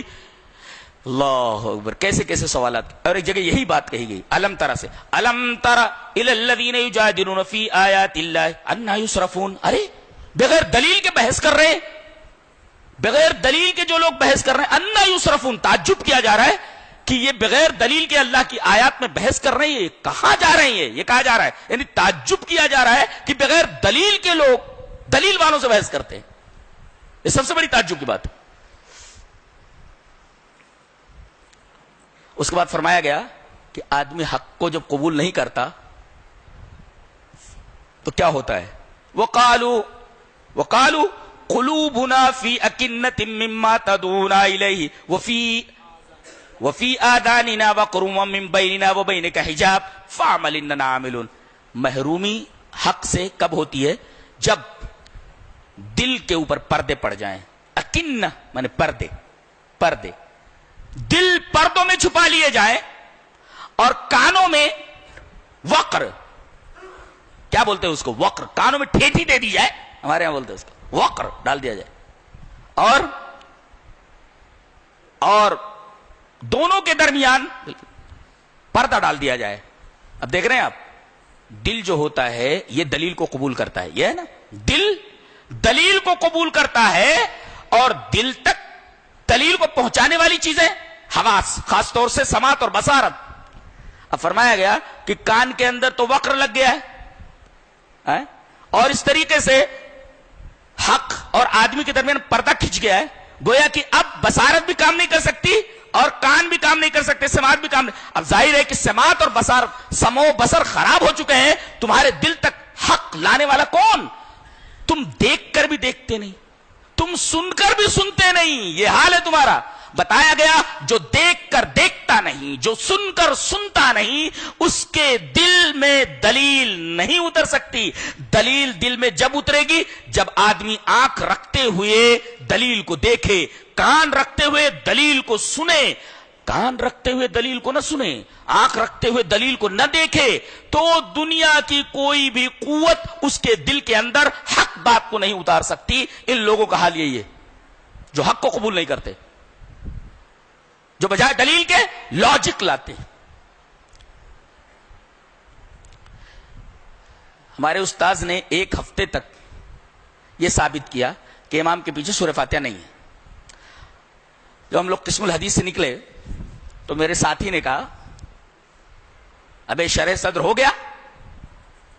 میں نے کہا کیا شرح صدر؟ بولے دل میں بات اتر گئی. میں نے کہا کس بات پہ؟ بولے امام کے پیچھے سورہ فاتحہ نہیں ہے، نہیں پڑھنا چاہیے. میں نے کہا نہیں، شرح صدر نہیں ہوا، دل میں بات نہیں اتری. کہا کہ حضرت نے ایک ہفتے تک دلائل پر دلائل دیے. میں نے کہا کہ حضرت نے ایک ہفتے تک دلائل نہیں دیے، فقط جھک ماری ہے. حضرت کو بولتا ہے جھک ماری، حضرت کو بولتا ہے دھک ماری. میں نے کہا جی ہاں. تیرے کو شرم نہیں آتی؟ نبی کریم صلی اللہ علیہ وسلم نے فرمایا کہ لا صلاۃ لمن لم یقرأ بفاتحۃ الکتاب، اگر کوئی سورہ فاتحہ نہ پڑھے تو اس کی نماز نہیں ہوتی امام کے پیچھے. اور دلیل کیا دے رہے ہیں حضرت؟ انجن ہے، یہ امام ہے، اس کے پیچھے جو ڈبے ہیں یہ مقتدی ہیں. اب انجن جہاں جا رہا ہے ڈبے میں جا رہا ہے. میں نے کہا تیرے کو حیا نہیں آتی، شرم نہیں آتی کہ حدیث رسول کا معارضہ تو ٹرین اور ڈبوں سے کر رہا ہے؟ تیرے کو شرم نہیں آتی؟ یہ حدیث رسول موجود ہے اور حدیث رسول کا معارضہ تو ٹرین اور ڈبوں سے کر رہا ہے، تیرے کو حیا نہیں آتی، شرم نہیں آتی تجھے؟ ٹرین اور ڈبے کی مثال حدیث رسول کے مقابلے میں ایسے ہی ہوا جیسے مشرک یہ کہتا ہے کہ جیسے آدمی کے پاس سیڑھی نہ ہو تو چھت پر نہیں پہنچ سکتا. میں نے بتایا تھا کہ جب تک وسیلہ چھوڑتا نہیں تب تک چھت پر پہنچتا نہیں، تو وسیلہ چھوڑنا ضروری ہے، کہتا پکڑنا ضروری ہے. ارے پکڑے رہے گا تو کیسے چھت پر کیسے پہنچے گا؟ تو اسی طریقے کے دلائل ان کے پاس ہوتے ہیں. تو محرومی صداقت کب ہوتی ہے؟ جب تین چیزیں ہو جائیں: آنکھیں دیکھ کر نہ دیکھیں، کان سن کر نہ سنیں، تو پھر حق بات کو دل میں اتارنے والی چیز دنیا میں کوئی نہیں ہو سکتی. یہ بات سمجھ لیں آپ. آنکھیں ہیں مگر دیکھتے نہیں، کان ہیں مگر سنتے نہیں. ایسی مثالیں ہر جگہ ہر ماحول میں موجود ہوتی ہیں. آگے فرمایا گیا زمین پہلے پیدا ہوئی یا آسمان؟ ہاں، اس سوال کا جواب دیا جا رہا ہے.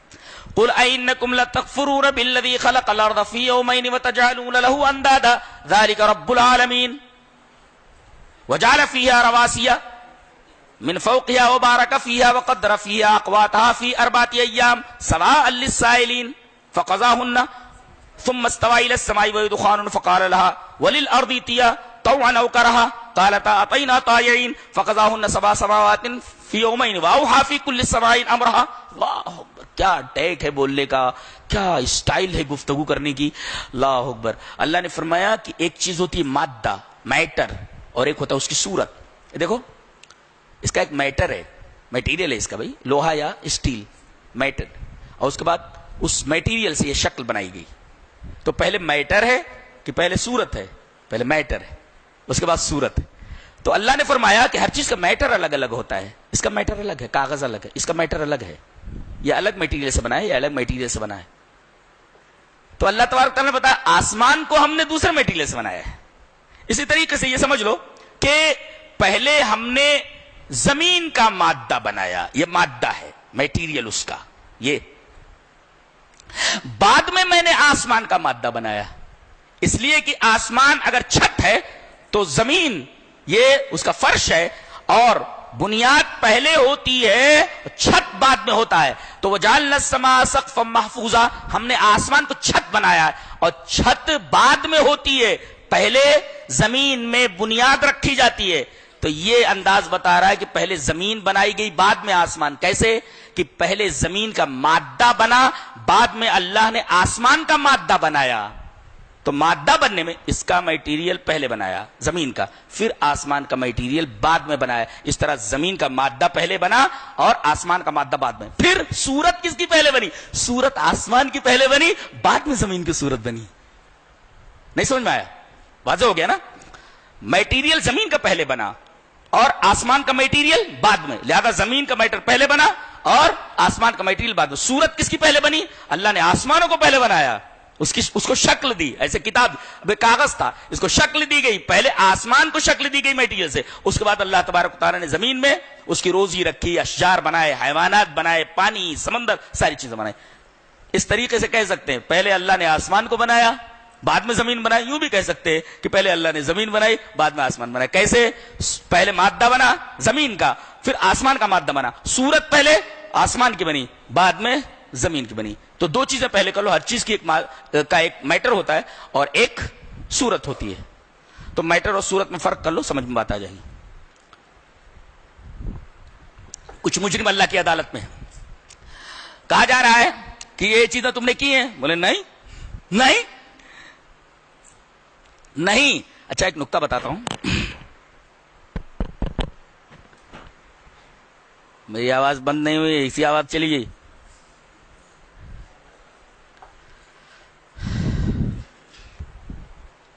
کیا؟ بولے نہیں. ایک نقطہ یہ ہے کہ قبر میں اگر فرشتے سوال کریں گے تو قبر والا جھوٹ نہیں بول سکتا، اسے سچ ہی جواب دینا ہے. وہاں جھوٹ بولنے کی صلاحیت سلب کر لی جائے گی، جھوٹ نہیں بول سکتا وہاں. ہاں اللہ کی عدالت میں جھوٹ بول سکتا ہے. کیوں یہ باتیں نہیں معلوم ہے. ایسا کیوں ہے؟ لٹکے ہوئے نہیں، ایک لفظ معلوم نہیں، ایک سوال کا جواب نہیں آتا ان کو کیا، ان کو ملاؤں کو نہیں آتا جی. تو قبر میں آدمی جھوٹ نہیں بول سکتا لیکن اللہ کے سامنے جھوٹ بولے گا. کیوں؟ جواب اس کا یہ ہے کہ فرشتوں کو غیب کا علم نہیں ہے کہ جھوٹ بول رہا ہے سچ بول رہا ہے. اللہ کو غیب کا علم ہے، یہ جھوٹ بول رہا ہے، یہ جھوٹ بول رہا ہے. اس وجہ سے قبر میں جھوٹ بولنے کی اجازت نہیں ہے. بولے گا تو سچ بولے گا، اس لیے کہ فرشتوں کو غیب کا علم نہیں، وہ نہیں سمجھ سکتے جھوٹ بول رہا ہے سچ بول رہا ہے. لہذا وہاں جھوٹ بولنے کی صلاحیت چھین لی جائے گی. بولے گا تو سچ بولے گا، لیکن اللہ کے سامنے جھوٹ بولنے کی بھی اجازت ہوگی، بول لے، اس لیے کہ اللہ عالم الغیب بتائے گا جھوٹ بول رہا ہے تو. لہذا زبان پر مہر کر دی جائے گی. اب آدھا گواہی دیں گے. اللہ نے فرمایا وَقَالُوا لِجُلُودِهِمْ لِمَ شَهِدتُّمْ عَلَيْنَا قَالُوا أَنطَقَنَا اللَّهُ الَّذِي أَنطَقَ كُلَّ شَيْءٍ. اب یہ جلدیں گواہی دے رہی ہیں، ہاتھ پیر پوری جلدیں. اب آدمی گھبرا کر کے بول رہا ہے ارے تم کیوں گواہی دے رہے ہو، تم کیوں گواہی، لِمَ شَهِدتُّمْ عَلَيْنَا، تم کیوں گواہی دے رہے ہو ہمارے خلاف. اور بولے کیسے؟ زندگی میں تو تم چپ تھے زندگی میں. قالوا انطقنا اللہ الذی انطق کل شیء، اللہ نے بولوایا جس نے ہر چیز کو زبان دے دی ہے، اس نے ہمیں بھی زبان دے دی ہے. ہم زندگی میں خاموش تھے، اب بول رہے ہیں نا، اب بول رہے ہیں. جو بول رہی تھی وہ تو چپ ہو گئی، اب جو چپ تھا وہ اب بولنے کی اسے اجازت مل گئی، وہ بولے گا.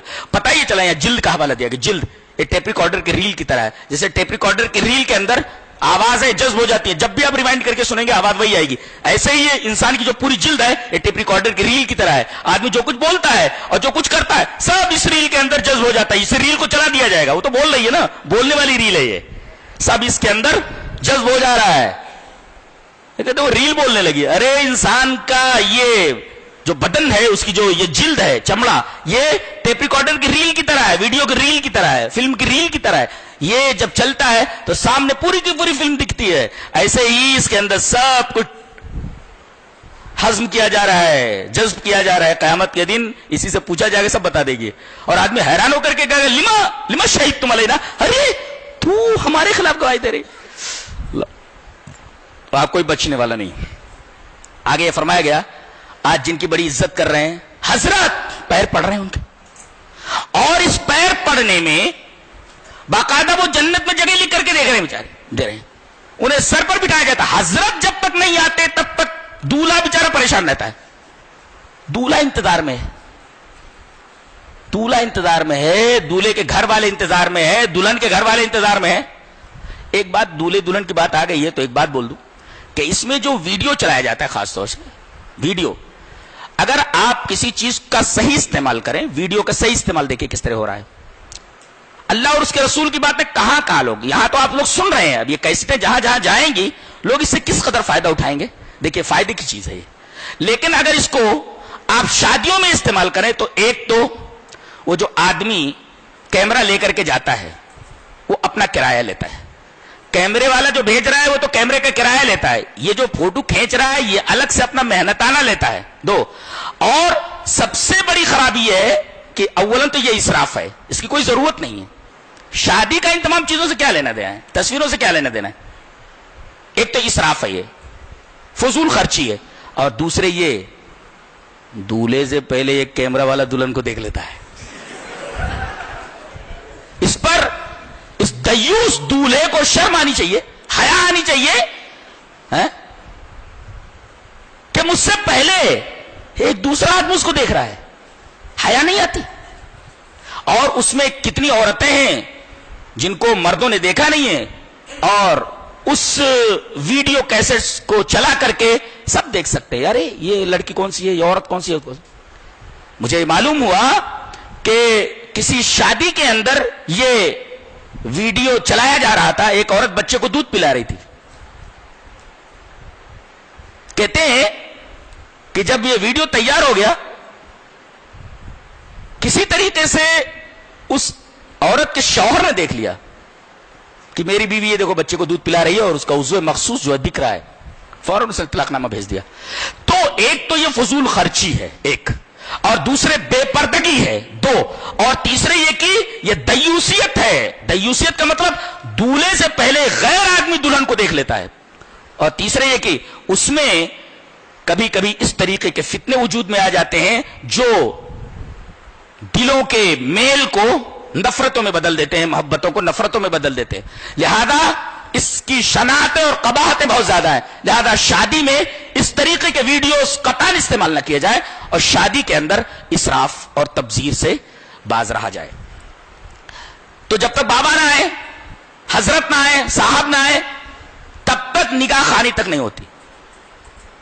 اب ان بیچاروں نے تو نیک عمل کیا ہوا نہیں ہے، یہ پیچھے چلنے والے لوگ، ان کے پیر پڑنے والے لوگ ان کے نقش قدم پر چلتے رہے، انہوں نے ان کو گمراہ کیا، وہاں غصے میں بولیں گے وَقَالُوا رَبَّنَا أَرِنَا الَّذَيْنِ أَضَلَّانَا مِنَ الْجِنِّ وَالْإِنسِ نَجْعَلْهُمَا تَحْتَ أَقْدَامِنَا لِيَكُونَا مِنَ الْأَسْفَلِينَ، کہیں گے کہ اللہ وہ لوگ، ہمارے پیر لوگ جنہوں نے ہم کو گمراہ کیا، صحیح راستہ نہیں بتایا، ہم ان کو سر پر بٹھاتے تھے، آج ہمیں دکھا دے نجعلہما تحت اقدامنا، ہم انہیں قدموں کے نیچے رکھ کر رونت دے۔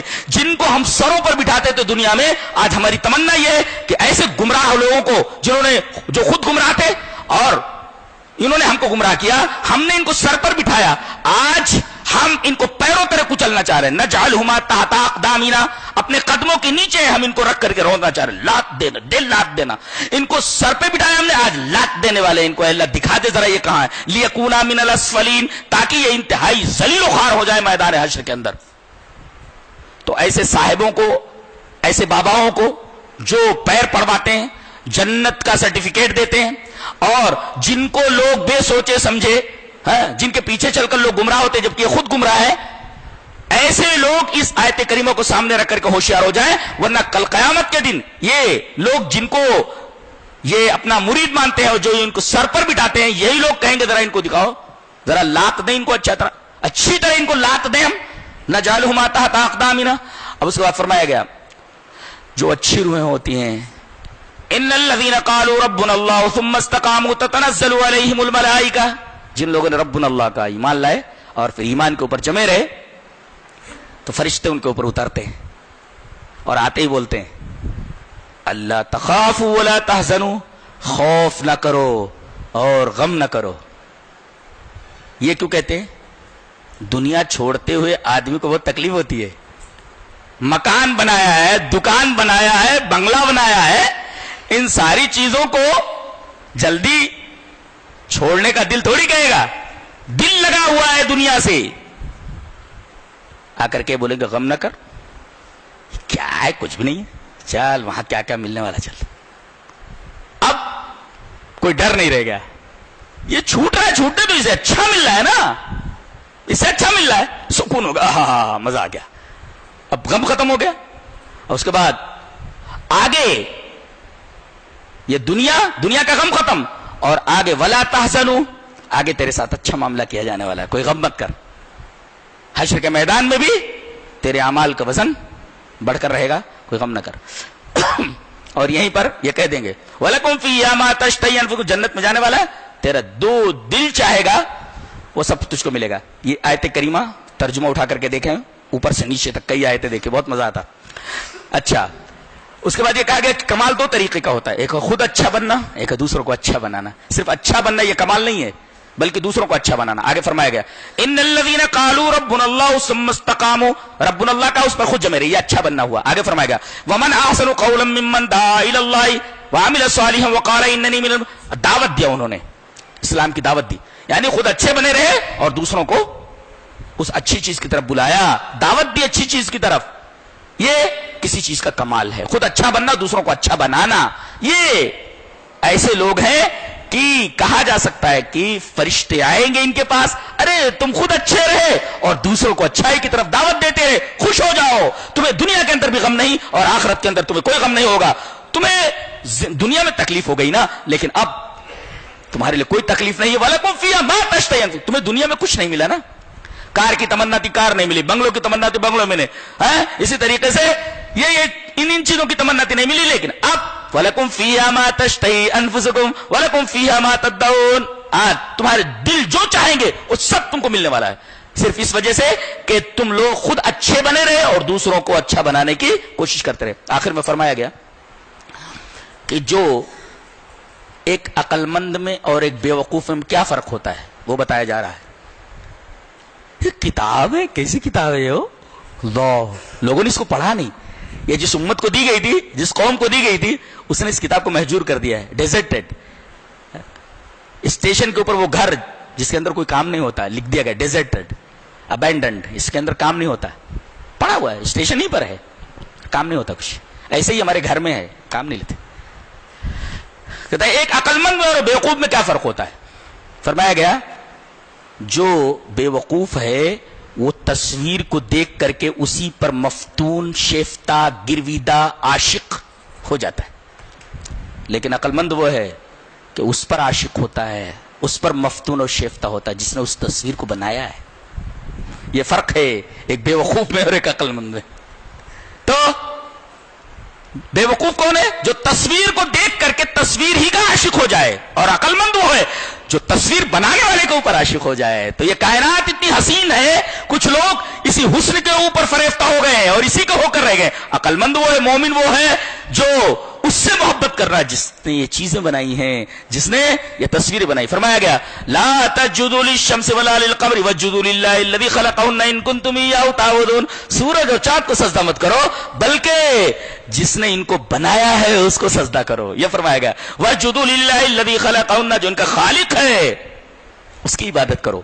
تو یہ عقل مند اور بے وقوف کے درمیان فرق سمجھ میں ہے. ایک تصویر کے اوپر گرویدہ ہے اور دوسرا مصور کے اوپر. تصویر کے اوپر جو فریفتہ ہو جائے بے وقوف, اور جو مصور کا عاشق ہو جائے وہ مومن ہوتا ہے. تصویر و مصور یاد رہے. آخر میں ایک نقطہ اور بتایا گیا کہ کچھ لوگ کہتے ہیں کہ ہم بھگوانی کی پوجا کرتے ہیں, گاڈ ہی کی پوجا کرتے ہیں, اس کو سامنے رکھ لیتے ہیں, اس کی پوجا گاڈ کی پوجا ہے. فرمایا گیا نہیں نہیں نہیں نہیں, مخلوق کی پوجا کبھی خالق کی پوجا نہیں ہو سکتی. کہا گیا لا تسجدوا للشمس ولا للقمر واسجدوا للہ الذی خلقہن. اگر ایسا کہا گیا کہ سورج اور چاند کی پوجا سورج اور چاند کے خالق کی پوجا نہیں ہے, یہ فرمایا گیا. یہ بہت خاص نقطہ ہے. لا تسجدوا للشمس ولا للقمر, آپ لوگ دائی ہو غور کرو اس کے اوپر. لا تسجدوا للشمس ولا للقمر, دیکھو سورج اور چاند کی عبادت نہ کرو, سجدہ نہ کرو. کیوں؟ واسجدوا للہ الذی خلقہن, اس ذات کا سجدہ کرو جس نے ان کو پیدا کیا. پتہ یہ چلا کہ مخلوق کا سجدہ خالق کا سجدہ نہیں ہے. جیسے سورج اور چاند کا سجدہ اللہ کا سجدہ نہیں مانا جا سکتا, تو مورتی کا سجدہ مورتی بنانے والے کا یا کسی اور کا سجدہ نہیں مانا جا سکتا, وہ مورتی کا سجدہ مانا جائے گا. تو مخلوق کا سجدہ خالق کا سجدہ نہیں مانا جا سکتا. اور اس کے بعد آخر کا ٹکڑا بڑا عجیب و غریب ہے. ان کنتم ایہ تعبدون, اگر تم اسی ہی کی عبادت کرتے ہو. دیکھو اگر کوئی شخص اللہ کی عبادت کے ساتھ ساتھ اللہ کی عبادت کرتا ہے لیکن دوسرے کو بھی اس کی عبادت میں شریک کر دیتا ہے تو یہ اللہ کی پرستش نہیں بلکہ خالق کی توہین ہے. یہ خالق کی توہین ہے. جیسے بیوی کسی کو ہو اور اس کے اندر کوئی دوسرا مرد شریک ہو جائے. ان کنتم ایہ تعبدون, لہذا ایاک نعبد کا ترجمہ کیا ہوگا؟ ہم تیری عبادت کرتے ہیں, ترجمہ غلط ہے. ہم تیری بھی عبادت کرتے ہیں, ترجمہ مشرکانہ ہے. ہم تیری ہی عبادت کرتے ہیں, یہ ترجمہ صحیح ہے. ہم تیری عبادت کرتے ہیں, پتہ نہیں دوسرے کی کرتا کہ نہیں, ترجمہ صحیح نہیں ہے. ہم تیری عبادت کرتے ہیں, ترجمہ صحیح نہیں ہے. ہم تیری بھی عبادت کرتے ہیں, جیسے بیوی یہ کہہ دے میں تیری بھی بیوی ہوں, شوہر دے جوتے مارے گا وہ, ارے تیری بھی بیوی کسی اور کی بھی ہے کیا؟ تو یہ ترجمہ مشرکانہ ہے. ہم تیری عبادت کرتے ہیں, ترجمہ غلط. ہم تیری بھی عبادت کرتے ہیں, ترجمہ غلط, مشرکانہ. ہم تیری ہی عبادت کرتے ہیں, دیٹ از رائٹ, یہ صحیح ہے. اس کے بعد ایک بڑی پیاری بات کہی جا رہی ہے, ان الذین یلحدون فی آیاتنا لا یخفون علینا, جو ہماری آیات میں ہمارے رسول کی احادیث کے اندر الحاد کرتے ہیں وہ ہمارے اوپر مخفی نہیں ہے, ہماری نگاہ میں ہے. اور کوئی کہہ دے بیٹا کر رہے ہو دیکھ رہا ہوں میں, یہ بہت بڑی دھمکی ہے. کتنی بڑی, لا یخفون علینا, بہت بڑی دھمکی ہے. دیکھ رہا ہوں تیرے کو, دیکھ لیتا ہوں کیا کر رہا ہے تو. لا یخفون علینا, ہم سے چھپا ہوا نہیں ہے تو, میری نگاہ میں ہے. میری نگاہ میں ایک مطلب دیکھ تیرے ساتھ کیا کرنے والا. الہاد کا مطلب کیا ہوتا ہے؟ لحد کس کے بولتے ہیں؟ بغلی قبر کو. یہ قبر ہے، یہ شق ہے، یہ کھود دیا بیچ میں، اندر ایسے بغلی کھود دیتے ہیں، مردے کو مارک کر کے ایسے لکڑی لگا کر کے اس کو بند کر دیتے ہیں. یہ شق ہے اور یہ لحد ہے. شق بھی جائز ہے، ایسے بھی رکھ سکتے ہیں، لحد بنا کر کے بھی مردے کو رکھ سکتے ہیں، لیکن افضل لحد ہے. لحد افضل ہے، اندر کھود کر کے قبر کے مردے کو رکھ کر کے ایسے لکڑی لگا دینا ہونا. تو گویا کہ وہ اصل قبر سے تھوڑا مائل ہوتی ہے. لِأَنَّهُ أُمِيلَ إِلَى نَاحِيَةٍ، ایک کے گوشے کی طرف سے مائل ہوتی ہے. تو الہاد کا مطلب یہ ہے آیت کا وہ مطلب لینا جو متبادر معنی نہیں ہے. جیسے عام طور پر لے لے چیئر، چیئر لکھا ہوا ہے. اب چیئر معنی کرسی ہوتا ہے، عام معنی یہی ہے، متبادر معنی یہی ہے. متبادر معنی سمجھا رہا ہوں میں. چیئر کا متبادر معنی اگر بولا جائے تو عرف عام میں کیا سمجھتے ہیں؟ کرسی نا. اب کوئی آدمی کرسی کا مطلب گھوڑا لینے لگے تو یہ الہاد فی الآیات الہاد فی الحدیث ہے. لوگ ایسے ہی کر رہے ہیں، لفظ کا معنی کچھ کا کچھ کر لیتے جو متبادر نہیں ہوتا. لہذا قرآن حکیم کا جو متبادر معنی ہے اس معنی سے الگ کوئی معنی لینا یہ الہاد فی آیات اللہ ہے. کچھ لوگ ایسے ہی کر رہے ہیں اپنا مذہب بچانے کے لیے. الہاد فی آیات اللہ وہ معنی نہیں لیتے جو عام طور پر مشہور. چیئر کا معنی، وہ پہلے ٹیچروں کی تنخواہ بہت کم ہوتی تھی، 200 روپیہ، 150 روپیہ، 50 روپیہ. اب تو 10 لاکھ روپیہ دے کر کے بھی سیٹ نہیں ملتی ہے، اپروول نہیں ہوتا. ایک ماسٹر صاحب پڑھا رہے تھے بچوں، بچے سارے رٹ لیں چیئر مانے گھوڑا، چیئر مانے گھوڑا، چیئر مانے گھوڑا. انسپیکٹر آ گیا انسپیکشن کے لیے، دیکھا کہ سارے لڑکے چیئر مانے گھوڑا پڑھ رہے ہیں، رٹ رہے ہیں چیئر مانے گھوڑا، چیئر مانے گھوڑا، چیئر. انسپیکٹر نے کہا خاموش ہو جاؤ، کیپ سائلنٹ. یہ کیا ہو رہا ہے؟ What is going on? یہ کیا ہو رہا ہے؟ چیئر مانے گھوڑا ہوتا ہے کیا؟ کیا جی کون پڑھا رہا ہے؟ بولے میں پڑھا رہا ہوں. کون؟ ٹیچر بولا. بولے چیئر مانے گھوڑا ہوتا ہے؟ بولے 50 روپے مہینے کی تنخواہ میں چیئر مانے کرسی پڑھاؤں گا؟ ایسا پڑھا دوں گا 7 پشت جاہل پیدا ہوگی، 7 پشت جاہل پیدا ہوگی، ایسا پڑھا دوں گا. وہ چیئر مانے گھوڑا پڑھا رہا تھا.